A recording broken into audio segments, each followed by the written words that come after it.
The church doors were still open when the groom realized the woman he had planned to spend his life with had vanished.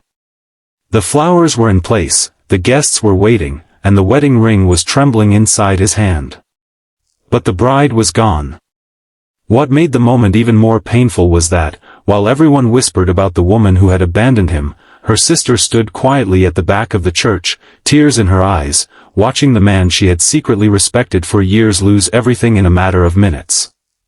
Before we continue, if you believe people deserve kindness, second chances, and the opportunity to heal after heartbreak, please like this video, share it with someone who needs hope, leave a comment, and subscribe to Love and Destiny. Your support helps us bring more stories about unexpected kindness and the moments that change lives. Ethan had imagined his wedding day since the morning he proposed to Claire. He was not wealthy, famous, or powerful. He was simply a hard-working man who had spent years building a quiet life, saving money, paying bills, and trying to become the kind of husband his future wife could depend on. Claire had been part of his life for 3 years, and although they had experienced disagreements, Ethan believed their love was strong enough to survive ordinary storms. That morning, he had stood before the mirror in his dark suit, adjusting his tie with nervous hands while thinking about the promises he would make. He never imagined that before the ceremony ended, those promises would become memories. When the music began, everyone turned toward the entrance. Ethan waited. The doors opened, but Claire wasn't there. A minute passed. Then 5. Her parents exchanged worried glances. The priest quietly stepped toward the side of the altar, and Ethan's heart began beating harder. Finally, Claire's mother received a message on her phone. Her face changed completely. She walked outside, and when she returned, she could barely look at Ethan. Claire had left. She had gone to the airport with someone else, leaving behind nothing except a short message saying she was sorry and could not go through with the wedding. The room fell into a silence more painful than any shouting could have been. Ethan stood beneath the flowers while the guests slowly lowered their eyes. He felt as though everyone was looking at him with pity. His hands became cold, and the ring he had carried for months suddenly felt impossibly heavy. He did not cry in front of anyone. He simply placed the ring inside his pocket and walked away from the altar. Outside the church, the sky was gray, and a light rain had begun falling. Ethan stood beneath the entrance canopy, staring at the wet pavement while people passed him quietly. He had no idea where to go. The apartment he had prepared for Claire was filled with wedding gifts, photographs, and furniture they had chosen together. Going home meant walking into a life that no longer existed. That was when Claire's younger sister, Hannah, appeared beside him. Hannah had always been different from her sister. She was quieter, more thoughtful, and never seemed interested in impressing people. During the wedding preparations, she had helped with countless small details, often staying behind when everyone else became distracted. Ethan had always considered her a kind person, but they had never been especially close. She stood beside him beneath the rain-soaked canopy, holding a small umbrella. For several seconds, neither of them spoke. Then she looked at him with tearful eyes and quietly said the words Ethan would remember for the rest of his life, "I'll marry you, if you're willing." Ethan stared at her, believing grief had made him misunderstand. Hannah immediately shook her head, as though realizing how shocking the word sounded. She explained that she wasn't asking him to marry her that day, nor was she trying to replace her sister.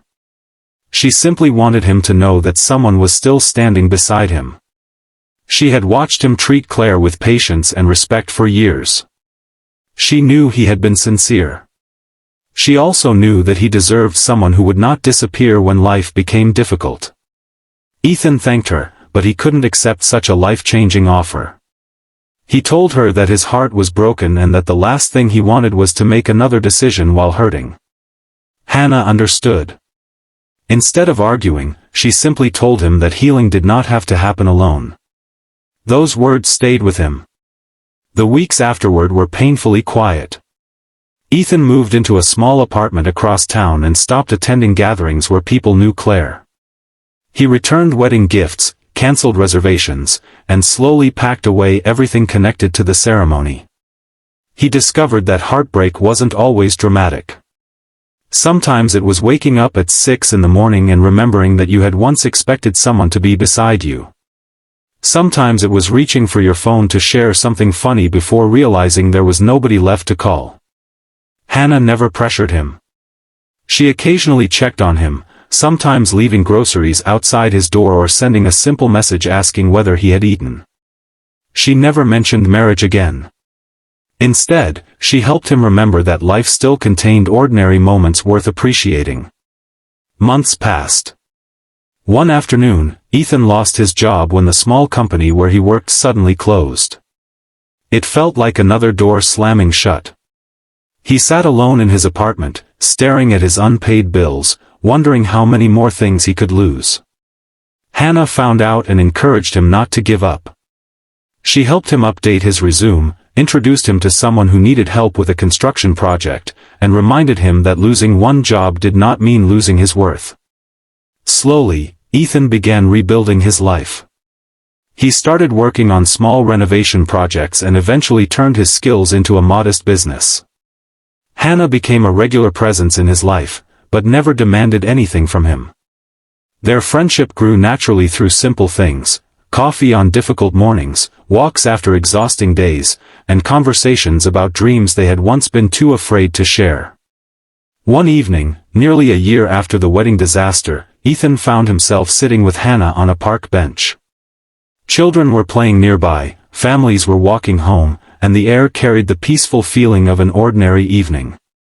Ethan realized something that frightened him. He was happy. Not because he had forgotten Claire, but because Claire no longer controlled his happiness. He looked at Hannah and understood why her presence had felt different from the beginning. She had never tried to rescue him. She had simply stayed beside him while he rescued himself. But Ethan still had one question. He asked Hannah why she had made that extraordinary offer at the church. She looked down for a moment before admitting that she had cared about him long before the wedding. She had never confessed it because he was her sister's fiancé, and she respected the boundaries that came with that. She had kept those feelings hidden because she never wanted to hurt anyone. When Claire left him, Hannah's first instinct wasn't to take her place. It was to make sure Ethan didn't believe that being abandoned meant he was unworthy of love. Ethan was silent for a long time. Then he told Hannah that he didn't want to marry her because she had offered herself when he was broken. If they ever married, he wanted it to be because they had built something real after both of them had the freedom to choose. Hannah smiled through tears. A year later, Ethan returned to the same church. But this time, he wasn't standing alone at the altar. There were no desperate promises, no frightened guests, and no expectation that someone might disappear. Ethan stood calmly beside Hannah, holding her hand as the ceremony began. Their wedding was smaller than the one he had once planned, but somehow it felt more meaningful. There were no extravagant decorations. There was only family, close friends, and two people who had learned that love wasn't about finding someone who promised never to leave. It was about finding someone who stayed when life became difficult and gave you the freedom to choose them every single day. Before the ceremony, Ethan looked toward the doors and remembered the man he had been standing there years earlier.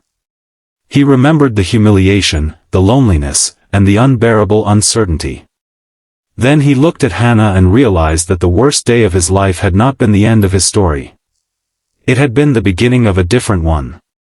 If this story touched your heart, please like the video, share it with someone who believes in second chances, and subscribe to Love and Destiny for more emotional stories of hope, kindness, and unexpected new beginnings.